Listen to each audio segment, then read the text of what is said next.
to Disney Odd Pod. I'm Kat. I'm Dee. And this week, it's 2 movies in one. We get a story of a family fixing up a nice hotel, followed by the love bug goes in snow, but he turns into a snowmobile. That's right. Snowball Express from 1972. Hi. You folks from New York? Yeah, that's right. Yeah, I could tell by your license plate. We're looking for the Grand Imperial Hotel. Huh? The Grand Imperial Hotel. Never heard of it. Well, this is Silver Hill, isn't it? Oh, yeah. And you don't know the Grand Imperial? No, and I've lived here all my life. What's going on? Oh, Double L, these folks are looking for the... What a film. I like it. It's fun. But it's every Dean Jones movie. Yeah, well, okay, we'll say this. Seeing Dean Jones come on screen... Norman Tokar, yeah. Yeah, literally anytime you see Dean Jones come on screen, it's kind of seeing a relative for us. It's relieving. Yeah, you're just like, oh, okay. This is Everything's going to be fine. Like, the worst Dean Jones was that monkey movie. They are your family, monsieur, but why did you not tell me? Well, I wanted to keep it a secret. Why, is it something to be ashamed of? Well, no. It's just that, Let me see them, monsieur, please. Easy. They're not used to strangers. Take it easy. And was that even bad? No, that's what I'm saying. Yeah. No, I don't think this is a bad movie. No, I like it. I just prefer the first half of the movie. As a matter of fact, I was reading a couple of these reviews, and somebody back then, said they had all this great cast, and what they ended up coming out with was just a good old-fashioned American peanut butter and jelly sandwich. And I feel like that's what this movie is. It kind of is. It's wholesome. It's delicious. It's great. Has all the parts to make a good movie. Yeah, everything's there. I just prefer the first half of the movie to the second half. Pretty much up until the snowmobile racing, I was like, this was... So really, it's not even half. It's like you just didn't like the end. Kind of, yeah. I just wish... Yeah. I don't know. We'll get to that later, but I have my own thoughts about what could have made this a better movie. I didn't really have too many thoughts about stuff like that. I really enjoyed the cast. The wife from Smith is great again. It was like a family reunion, really. Yeah, it really is. Every single person is in the character. movie. We're just like, oh my god, it's that person. Before we get too far into the characters, though, let me read the synopsis. I know we're excited to talk about the reunion. Snowball Express from 1972. Family comedy. Johnny Baxter, a New York accountant, sees dollar signs when he inherits a hotel in the Rocky Mountains. He quickly quits his job and moves his family out west to beautiful Colorado. But the Rockies never seemed rockier, as the Baxters find their estate in a state of total dilapidation. Okay. Yeah, this definitely was a Norman Tokar film. Mm-hmm. Like, it had all of the things. Because, we've seen him in so many things already. In Candle Shoe, Boatniks, Callaways. Mary Poppins. We're going to see him in 5 million other things. He just made Disney movies until he died. Yeah, and he did a good job at it. But his movies have a certain... It's like they have a twang to them. You can't really explain it. It's just it's a Tokar. Yeah. They have their own toke to them. Yeah. And shockingly few overlaps with Dean Jones and Tokar. It seemed like for the most part they did separate movies. Yeah, that's a good point. He definitely... Really, none of those movies have the same people. He didn't really have favorites necessarily. Like a cat. Yeah. No, like cast necessarily, like you said. But the writers, Don Tate, who did Unidentified Flying Oddball. And Herbie Goes Bananas. This guy's responsible for some greatness He's highly underrated. Yeah. He should be up with the greats.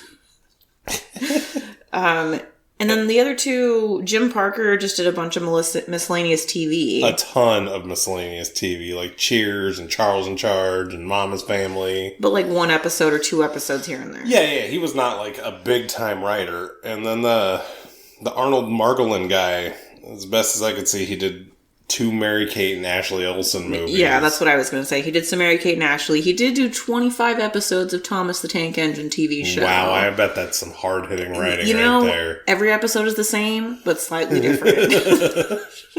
All those kids shows, every episode is like the same. That's what I mean. If I was writing on a kids show like that, I would write under a pseudonym. So...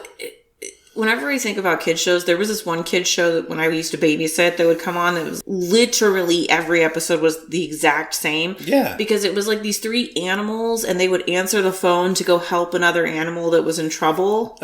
And they would sing the same, anytime the phone rang, they would go, the phone is ringing. There's an animal in trouble somewhere. And then they would sing the song about teamwork. What's gonna work? Teamwork. It was just really bad. Well, that's Horrible. the whole point. That's the whole point of those shows. That are just catered to dumb people, little really kids. Bad. Horrible. The worst. Yes, I mean, we already talked about Dean Jones, but his wife... We've actually talked about everybody except for like maybe 1 or 2 people. Well, we didn't get super specific, though. So Nancy Olsen, his wife... Who's in Sunset Boulevard, which is like at the top of the list of movies I want to see. Forget about that nonsense. She's in Smith. She's Smith's wife. Hated her in Smith. I really did hate her in Smith. I liked her better in this movie. And we're going to be seeing her again in Pollyanna and The Absent-Minded Professor. Yeah. But I was most stoked to see Johnny Whitaker as his son. Yeah, Johnny Whitaker's pretty cool. Good old Napoleon. And then the villain, Ridgway, he was also in Smith. He was the sheriff in Smith. Oh, he was? I didn't see that. Yes. Okay. Keenan Wynn. Yeah. He was the sheriff in Smith. And he's in like 500 other things, like Doctor Strangelove, Annie Get Your Gun, Kiss Me Kate. He's been in a ton of stuff. Sure. And then Harry Morgan, the old bum guy, we all know him from MASH and Dragnet. And Scandalous John. Well, yeah, and I was saying, and he was in Scandalous John. Yeah, this is just a reunion. Wait, he was in... Oh, yeah, it was just Scandalous John, yeah. Yeah. He was the sheriff in Scandalous John, the peaceful sheriff with no gun. Yeah, this was literally just a reunion of all the Disney people, even though I think this came out before a lot of those movies. Didn't it? Or I think it's kind of like right in the middle of everything. It just was like a who's who of Disney actors at the time. And really, Kathy Cody, who played the daughter, she's in 2 Disney movies too. She's in Super Dad and Charlie and the Angel. She sounds like she's more famous than she is, though. Like, her name sounds like she's more famous than she is. Yeah. But, and the dumb guy, Wally, Michael McGeevy, is in World's Strongest Man. Yeah, so we'll see everybody again. Yeah, just like... We'll be seeing y'all again. Did you find any fun facts for this movie? Only that Harry Morgan is only 57 when he said he was 75 and single. He looks like a rough 57. That's...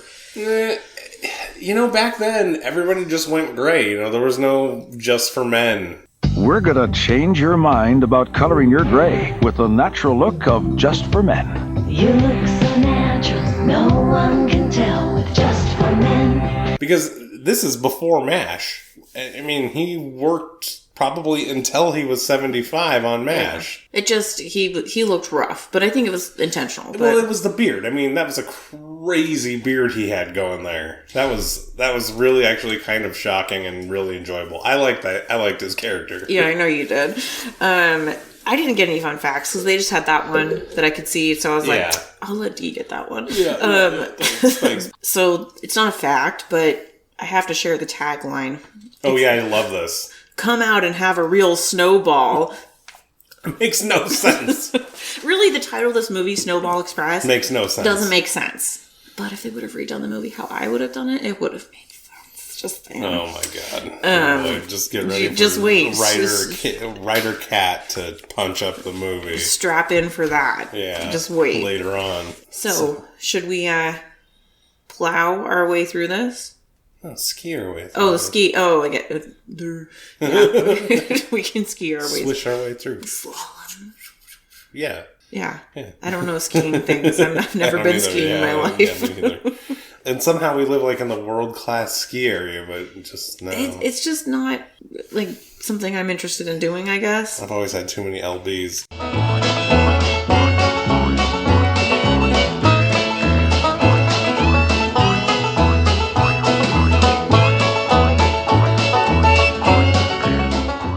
So we meet Dean Jones at the office. He's late. His boss is like a dick. Yeah, he's just out of sorts. I'm like, what is this? A not polished Dean Jones? What is this? He was plenty polished. He's just a little scattered. Yeah, he's very scattered. Very un-Dean Jones of him. How very un-Dean Jones. Yeah. And there's a guy waiting for him, some lawyer guy, and he is immediately the heir to the Grand Imperial Hotel, which makes $14,000 a month. So he quits his job on site and does some hilarious computer mayhem chicanery. Yeah, and tells the only woman in the office that she has the best legs in the entire building. And she kisses him on the cheek. So, that was kind of gross. But it's the reality of the time. It's the reality of the time. But I was like, ew, gross. But he just does the whole dramatic thing that whenever anybody quits a job, but they hate. He did preface it with, I can say this without fear of consequence. Right, so he does the so thing. he wasn't trying to be a total jerk saying that she had he just wanted to tell her that she had great legs. And yes. Yeah, I mean... But he creates a bunch of shenanigans, so he can clearly never go back. Yeah. And he goes home and his family is devastated. Understandably pissed. Like, you quit your job? What? Well, here's my thing. You don't even go check out this hotel to, like, verify all of the information. YOLO, bitch. No, YOLO. You're just totally in by what some random dude who doesn't do any background check or anything just gives you the keys. He wants to get out of that dead-end fucking job. Yeah, he wants something. It's YOLO time. So...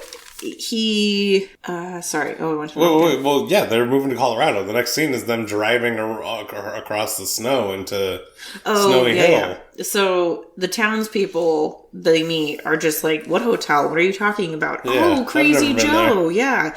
Oh, yeah, Crazy Jake's. Crazy Jake, and they just think that it's hilarious. Yeah, because they know that there's nothing there, and like all the townspeople are all leering at them, all weird and creepily, which I found really funny. And I don't think it was intentional. No, they say, "Are you related to Crazy Jake?" And they're and I'm sitting, and then they pull up to the hotel, and they get out of the car, and they're, walking in. I'm sitting here thinking the whole time, where's their dog? Their giant St. Bernard. It was there. But then it shows up later. But basically, they're investigating the house, and there's, rats and raccoons and bats. And it's just a gross, abandoned, well, not gross, like, super cool. Yeah, really abandoned hotel. Yeah. And... the family's, like, outside, and somehow Dean Jones is upstairs. Well, yeah, they went to go get stuff from the car. He went to go check out the rooms to see if there was places for them to sleep. Yeah, and they start having a wacky snowball fight. Yeah, some snow drips on him. They're like, oh, ha, ha, ha. And then snow drips on the people downstairs, and it's like, ah, ha, ha. Family snowball fiesta. Yeah, yeah. And then at night... only snowballs in the whole movie, by the way, for Snowball Express. Is the one his wife throws at him. Oh, yeah, that's a good point. There was clearly not real snow. Yeah. Well, no, it could have been. They filmed this on location in Colorado, which is crazy to me. It was perfectly round. There was no way that was a real snowball. Well, yeah, but think about it like this. If some crew member is giving her a snowball... okay, fair. They're going to give her a perfectly round snowball to throw. True. I mean, especially with that perfect Colorado snow, give me a break. Like, of course you can make a round snowball. It's not like the shitty snow we get here. And that's true. We don't get very good snow here. No. So you can form it into a football kind of and throw it. Or it just kind of falls apart. Yeah, exactly. That's not how real snow works. No.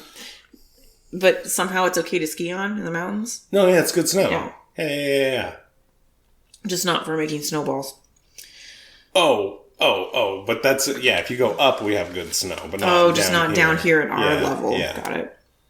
And the snow up there is not that great to ski on a lot of the time.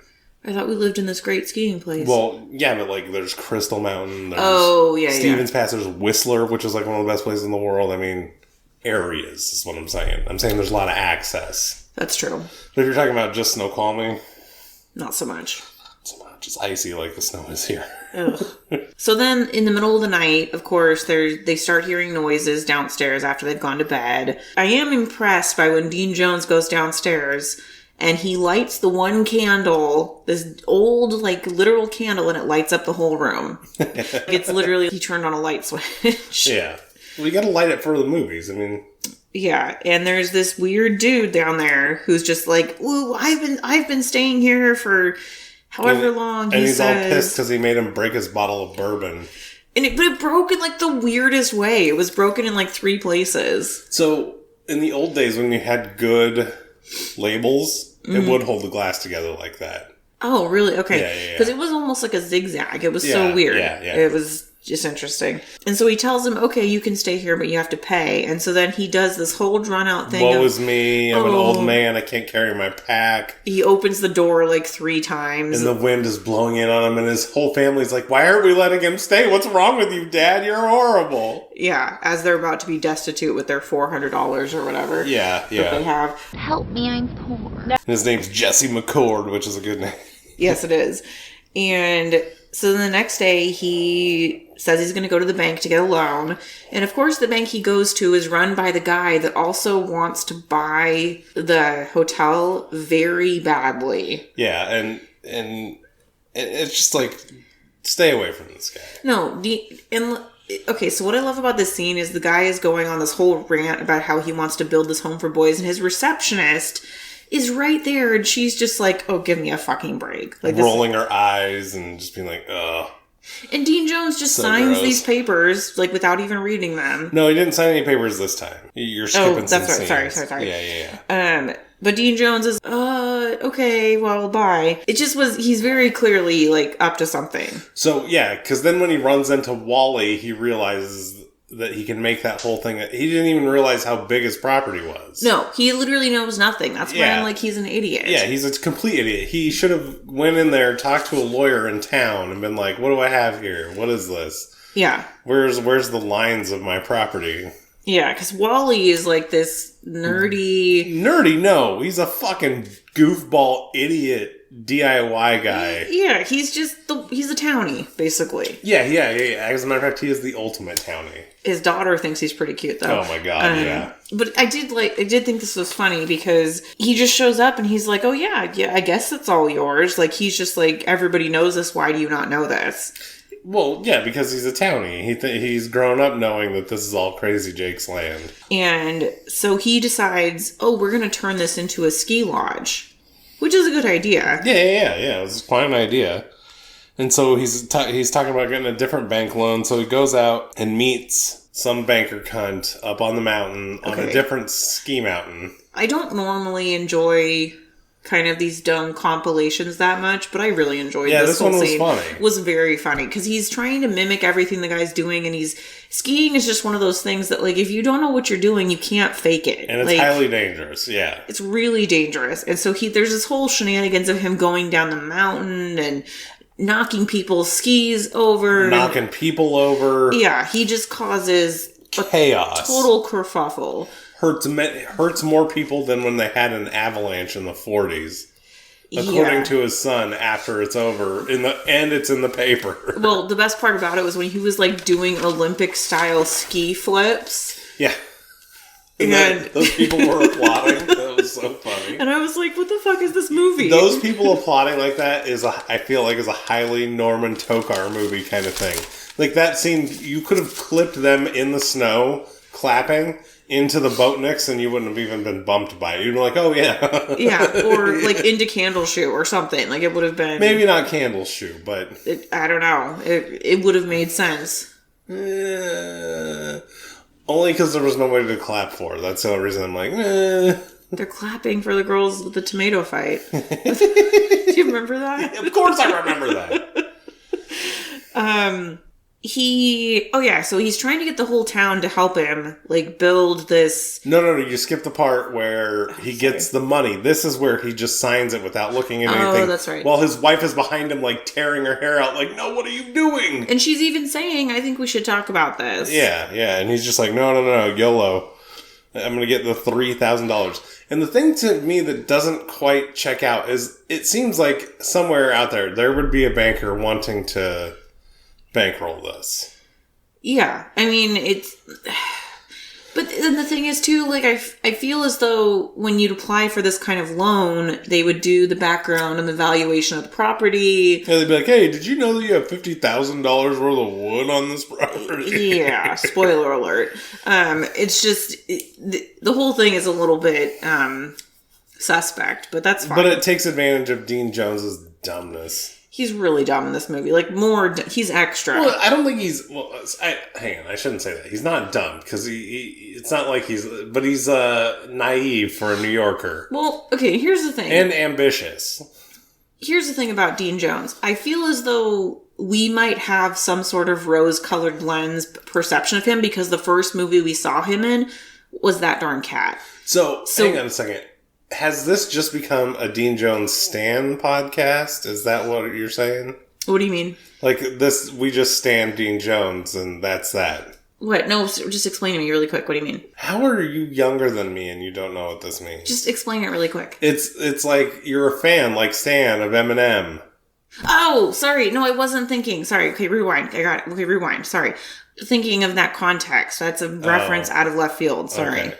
Is it? A little bit. I feel like it's pretty common. We're talking about Disney and you bring up Eminem. It's a little bit louder. No, but it's a modern... Okay, well, I didn't know. Sorry. Like, people always... I stan this, I stan that. But, well, obviously we're a fan of Dean Jones. Yeah, I mean, but... I'm just saying, it just... I just feel as though that is our perception of him. It's from That Darn Cat where he was, like, put together and just... I don't know. That's my opinion. As a matter of fact, I'm gonna zig here because I feel like it's more Herbie because we've seen 2 Herbie movies where he's that guy. No, I know, but I just think that we still have that initial. We saw him in That Darn Cat, and it was so epic. But was he that put together? I mean, he was allergic to cats for Christ's sake. I don't know. In my head, maybe it's because he was wearing a suit. I don't know. Maybe. He just was more put together to me. I mean, he was wearing a suit throughout a lot of this, too. But this Dean Jones is a far better Dean Jones than Herbie, in my opinion. Well, yeah, I'm just saying, it's not that I think that he's put together, I just think that he does a good job playing these characters in these movies. Yeah, this is a pretty good level Dean Jones. So yeah, after he gets the money from Mr. Ridgway being all, oh, I'll buy it from you. Dude, why does he want to buy it so bad if it's not worth enough money? Of course. It's so obvious. It's the whole juxtaposition of the whole thing. So then, there's this wacky scene where he's spending all the money in his head of like where they're going to put the money. Yeah. And the water heater blows up and he's like, oh, well now we can't get a rope motor. And somehow this turns into them going and finding like an old steam motor that pulls logs out of something. I don't know. Well, this was Richard's idea. Well, no. Oh, no, it was his idea to get up the hill. That's right.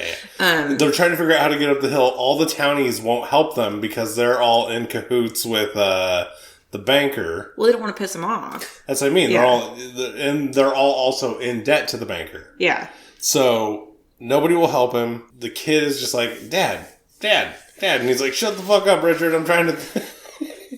Oh, and then So the kid has to fucking write him a letter and be like, Dad, if this thing can pull out logs out of the thing, why can't it pull itself up the hill? And he's like, oh, you're a genius, boy. Yeah, no, it's, he's like, sincerely, Richard. Respectfully. Respectfully, Richard. That's what it was. Yeah. Richard was awesome in this movie, by the way. He didn't have a whole lot of screen time, but he was a fucking sniper when he had his time. It was just like, boom, he was blowing people's heads off. Yeah, no, he's definitely... It's really unfortunate he didn't do more things. He's really good. I feel like he has like some kind of tragic Hollywood story or something. Yeah. Correct, sir. Excuse our ignorance, but his name, it pings in my head that people have references to this guy. To Johnny Whitaker? Yeah. Like, that name is bigger than what we think of it as just our little Disney thing. I'll have to look it up. But he wasn't in a bunch of stuff, so I'm saying it's like more of a tragic thing.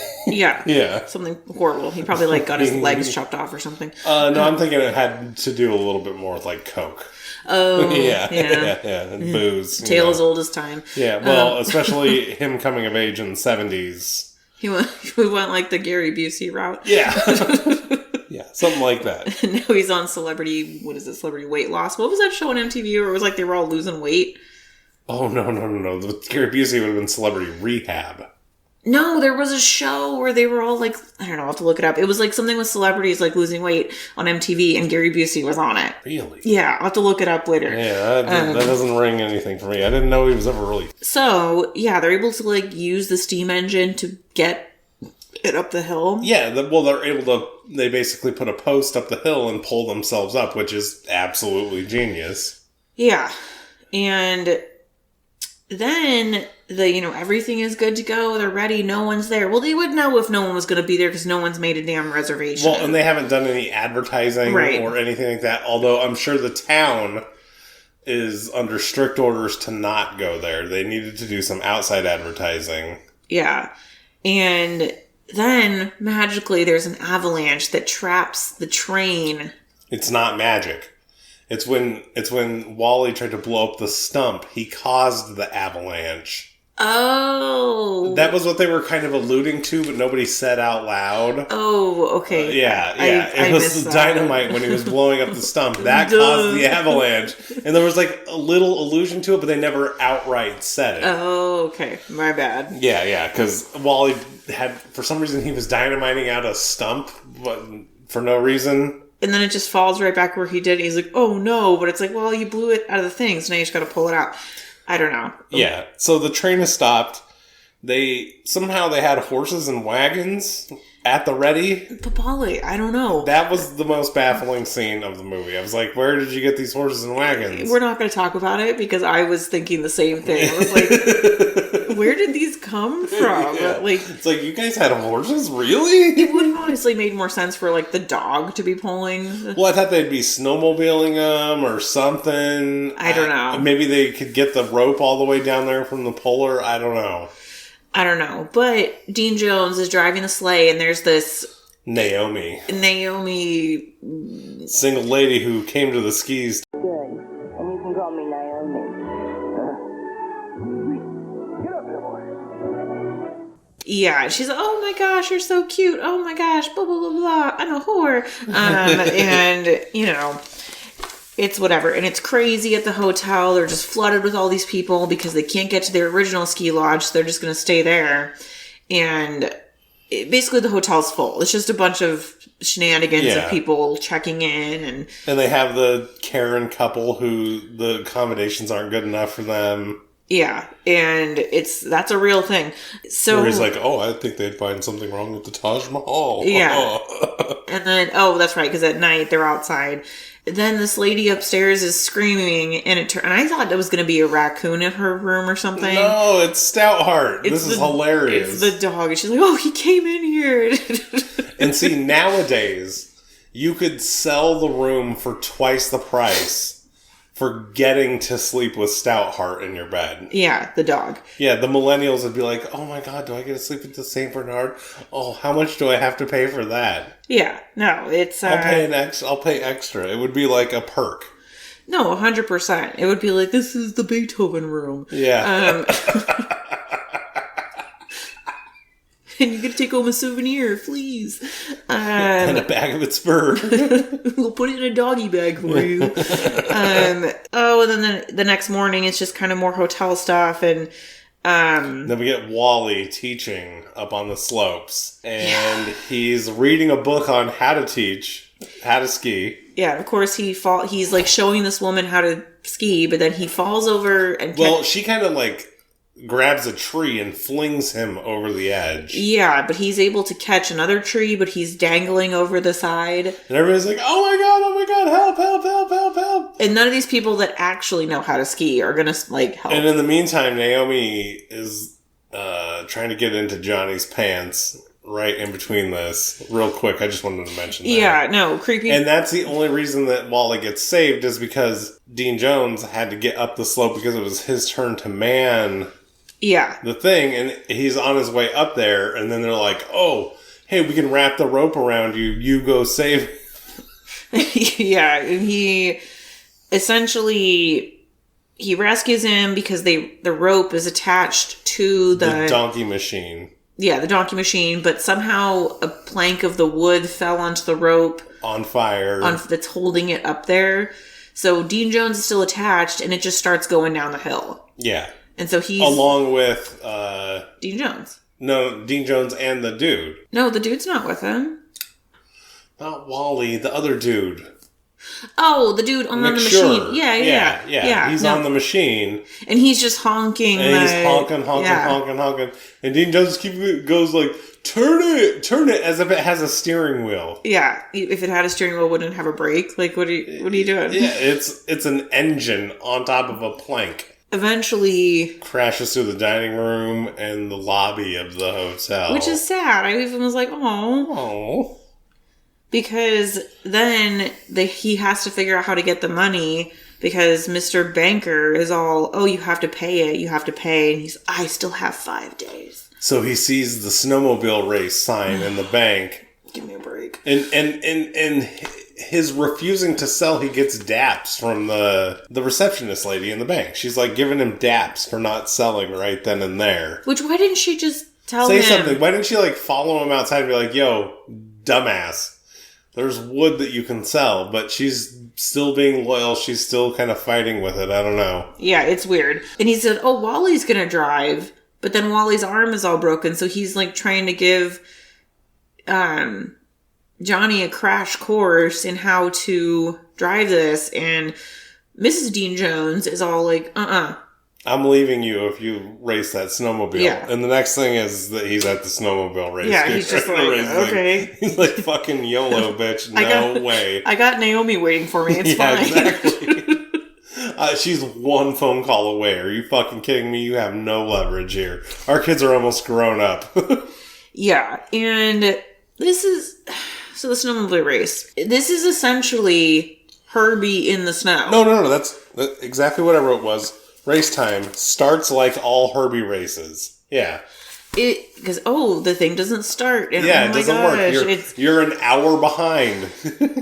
And it's just kind of a ton of wacky race things. And it's just like Herbie, them going off the course and somehow ending up somewhere that puts them ahead and then behind. Yeah, and then ahead and behind. This is Herbie. It wouldn't be cheating at all to cut all those corners. Or to have the dude kick you off the course and then into a mine car. Yeah, it's... I don't know how they got ahead of us.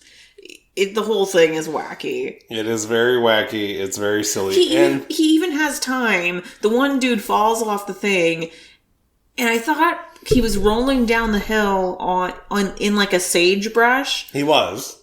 And I thought he was going to somehow magically just land right back on top of the snowmobile. That's what I was hoping, but that is not what happened. No, he's just like pouting on the side of the road. And then he was angry. He didn't want to get back on the snowmobile. And Dean Jones still has time to stop and turn around and get him and still be like ahead. Or I don't know if he's ahead or behind at this point. But well, the throttle gets stuck at some point, so they're faster. And he's like, you can't pass him. There's more crooks than at a miners' convention in this. Yeah. And you did laugh out loud at that line. I wasn't laughing just explicitly at that line. I was laughing at the snowmobile racing in general. I'm like, what the fuck is this movie? What is going on right now? It's just... Yeah. It's really weird to see those old snowmobiles, too, because they're really angular and kind of funny looking. Yeah. Like, it doesn't look... I won't say anything like modern ones, but they looked really weird to me. I was like, wow, that's what a snowmobile used to look like. They were definitely wacky. And at one point, they only have one ski. Yeah, and then they have no skis. At the very end, and they can't finish the race by a nose. Because there's all these people that could just push them over the thing. They could have got off and pushed themselves over and won or got second place, but no, he had to go full throttle, and it ran him all over town. So now he's coming back at night being pulled by a horse by himself, and there's his wife with her thumb stuck out because she's hitchhiking, and she'd follow him anywhere she's getting on. We're going home. Yep.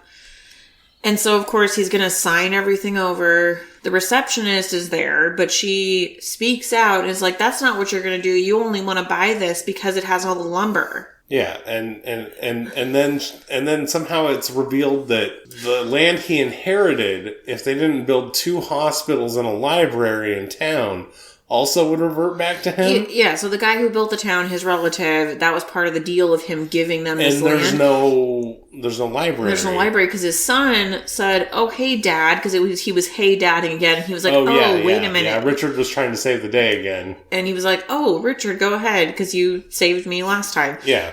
And then he says, well, there's no library, so wouldn't that mean it would go back to you? And then the banker turns on his heels. He's like, oh, how can I help you? Well, there's certainly something we could do. I mean, yeah. And then magically, the whole family is just skiing, and it's just because at this point they know they don't have to worry. And he's like, hey, do you want to go ski your backyard? Yeah, because they have all this money now. They're set, yeah. They're good. Everything's fine. They're not going to live in shitty, scary New But, York. okay, how do they have a bunch of money, though? Well, they don't have the money yet, but if they're able to sell some of that lumber, and if they own the whole town, well, now they're going to have rents and ways. Yeah, and that's true. means. That's true. And tax income and stuff. I mean, Yeah, that really flips the script. I mean, in a big way. That's true. So, yeah, happy ending for all.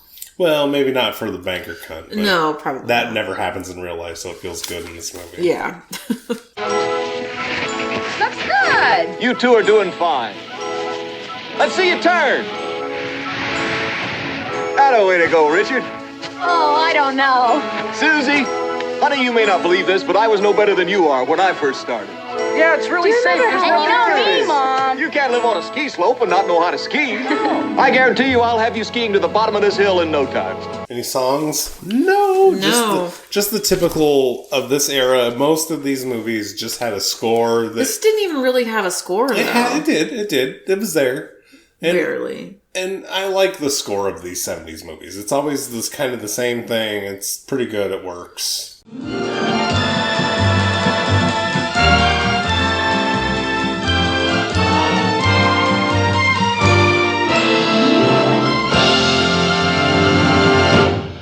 I was honestly just humming the Herbie theme song in my head the whole time. Do, do, do, do, do, do, do, during the snowmobile race. At That's the what it end, was. yeah. So we've talked a lot about the characters already. Right. Um, I really like Johnny and Sue as a power couple. She's really strong, just like she was in Smith. yeah, but she's like less racist, so it's good. Well, this movie isn't based on race. I know, that's so why. she's just like a regular person. She's just a lady.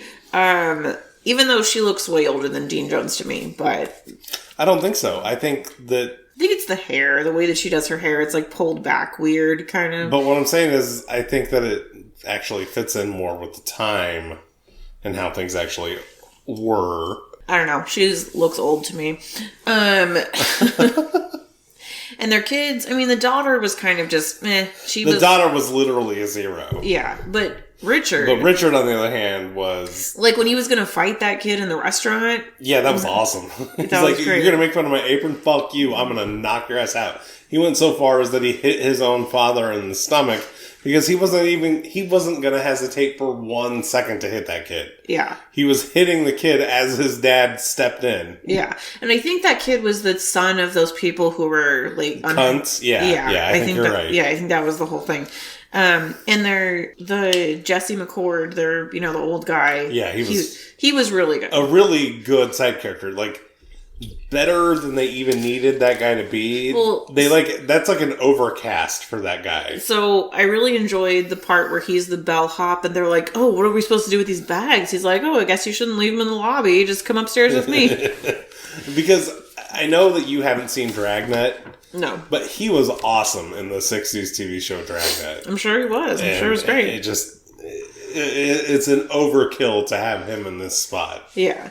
And, the Ridgway, the villain, he was pretty good. He was a little predictable, a little flat. Well, yeah, he was just kind of an evil banker cunt. Like, it's exactly what you'd expect out of that guy. And, yeah. He didn't... And he was nothing... the actor guy was nothing special No, at all. his character and the performance didn't really blow me away. He was kind of just kind of flat and predictable. Yeah. It might have had something to do with the writing, but it was just... No, it was just him.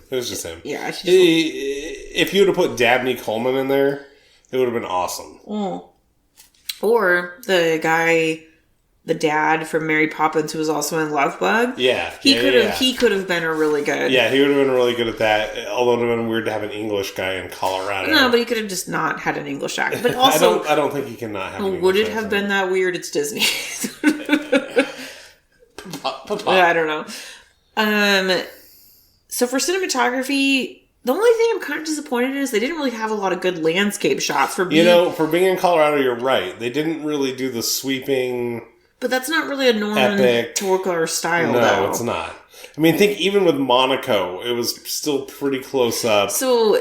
And Herbie Goes Bananas, they don't even know how to film in Herbie Goes Bananas. Yeah, so I mean, this is actually par for the course for him. Yeah. But with story of the movie, I think I was just hoping for more, like, the premise and all this stuff. I was hoping for better landscapes. I was kind of hoping for more than one season, but who am I? Who am I? So, Moochie moments, I mean, the Dean Jones downhill chaos. That's what I had, too. Was him. I mean, this movie definitely earned that Moochie moment.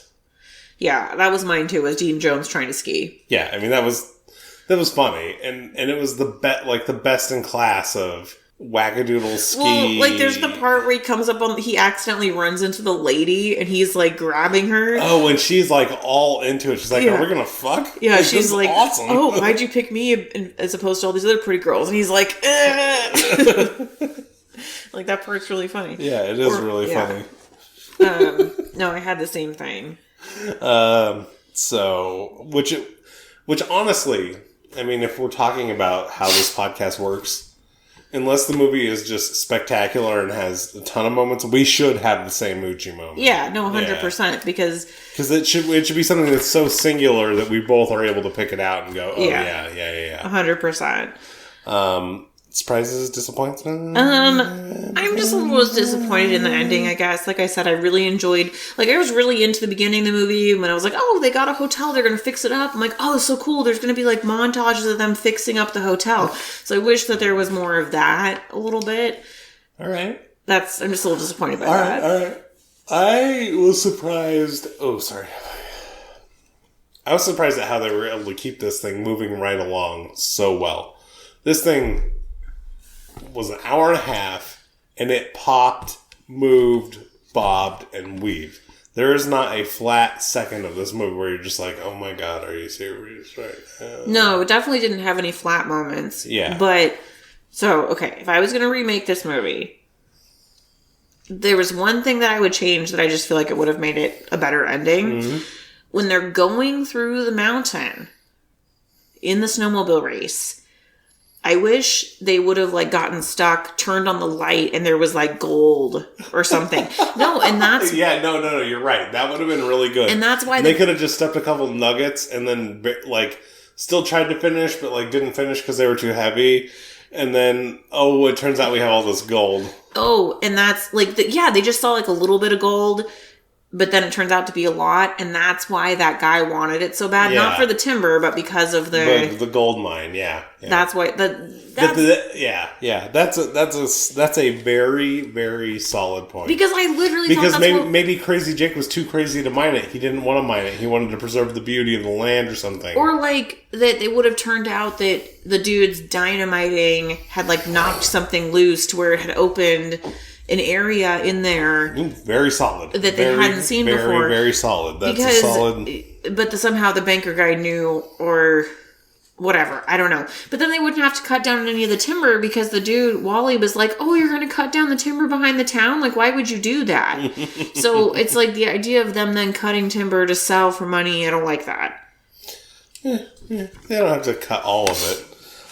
So for me, I would like to have seen this be a TV show where we get multiple seasons of them growing and changing. Well, yeah, because there should be good TV shows about a hotel because, oh, guess what? You can get all these different scenarios because different guests are checking in. Right. It's kind of like the Love Boat on land. Yeah. It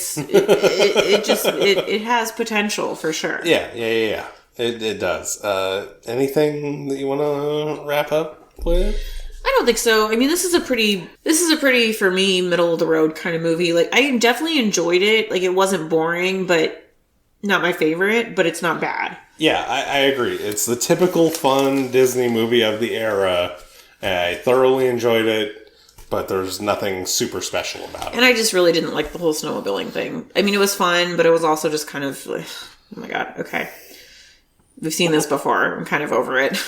I was not like that, but I liked it. So did you find a budget for this? No, I couldn't find a budget. I couldn't either. I couldn't find anything about money with this at all. So who knows how it did. Yeah, and the only reason it's on Disney Plus is because of Dean Jones. Pretty sure if he wasn't in it, it would not be on Disney Plus. I don't know. I don't know about that. I don't know. So, Kat, if you had to rate this movie, what would you rate it? I had a little bit of a tough time reading this just because I did like the movie, but not that much. I thought it was just kind of okay. So I gave it a 47%. Ooh, or shade. 4.7 out of 10 saucy Naomi pickup lines. I didn't even write. Usually I write that down. I had to come up with it on the fly. Ooh, on the fly. So I thought that this was what I would just call standard fare for a Disney movie. It was very enjoyable. No real problems. Other than sure, you could nitpick it a little bit, but I gave it a 60. Wow. Just fine. I wanted it to be good. It is good. That's that. So what do you think the Rotten Tomatoes score for this movie is? Gosh, I have no idea. I have no idea. I'll say somewhere in between me and you, like a 56%. So there is no critic score, and the people agree with me, 60. Oh, well, there you go. Good for you. Good for you. And now it's time for Kat's favorite part of the podcast.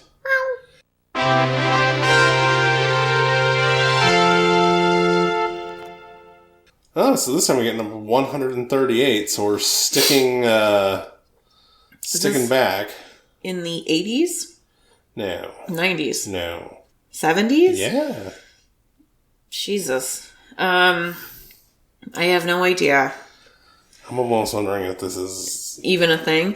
Yeah. Well, we just watched Snowball Express, so all bets are off. So, number 138 from 1979 is North Avenue Irregulars.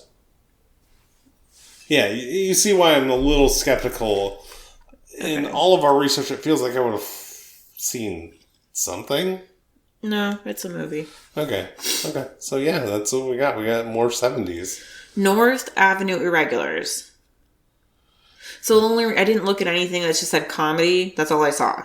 So, what do we think it's about? I mean, it's got to be a ragtag group of kids who are on North Avenue and they're in like a little gang.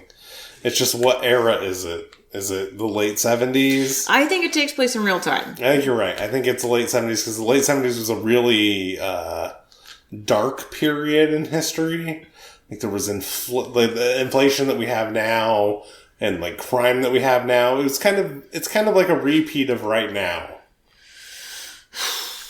So it's kind of a dark period. So maybe it might be a lighthearted, dark gang. Maybe there's an underground kids disco, and they want to be the best disco roller skating crew ever. And there's a contest, and there's prize money, and it's going to be the exact dollar amount they need to save the treehouse. I don't know what's involved, but I'm just going to say the LA River is involved. The LA, okay, very specific. Yeah. The LA River. I think we're going to see like Escape to Witch Mountain LA River scene. Yeah. So if you want, you can like, subscribe, leave a review of 5 stars. I mean, just not if you want, just do it. Like, if you're listening to Snowball Express, you clearly like this podcast, so just do it. Just do it. Do us a favor. We'd really appreciate it. If you have any thing to say, send us an email, DisneyOddPod@gmail.com. Yeah. And like, subscribe, share, do the thing. Once again, we'll do the thing. And for now, this has been Disney Odd Pod. I'm Kat. I'm Dee. Bye.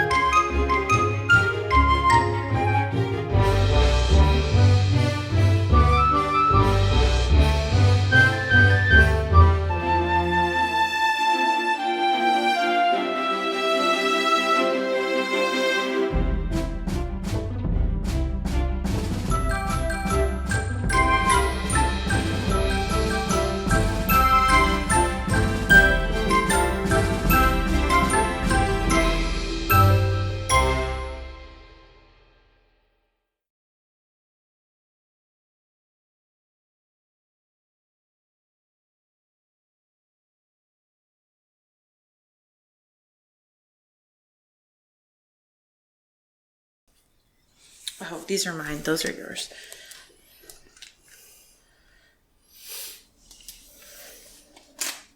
We're on week, 15 of Kelly's shitty mic stand saga. I don't want to talk about it. Just remind me when I go upstairs and I'll try to fix it. Can you put your headphones on so I can... It's probably longer than 15 weeks. But... Yeah, I was being generous. Yeah.